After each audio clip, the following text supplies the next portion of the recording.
जगन्नाथ। समस्त दर्शक बंधु मानू मोर नमस्कार।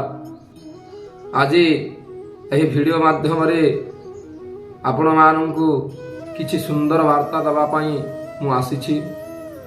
चलंतु जानिबा आपण माने समस्ते निज निज गृह रे पूजा गृहटीए समस्ते करिछंती। सही पूजा गृह रे पूजा मध्य करुछंती।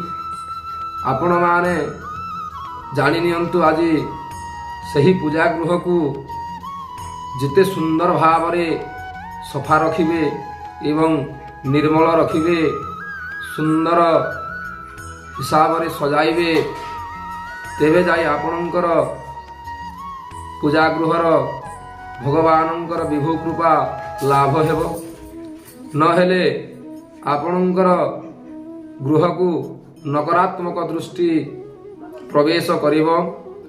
सदा सर्वदा मने रखंतु आपण माने पूजा गृह को बहुत सुंदर हिसाब रे आपण माने सजाइबा दरकार एवं सदा सर्वदा पूजा गृह रे सुंदर फूल सजाली रखिबा आवश्यक।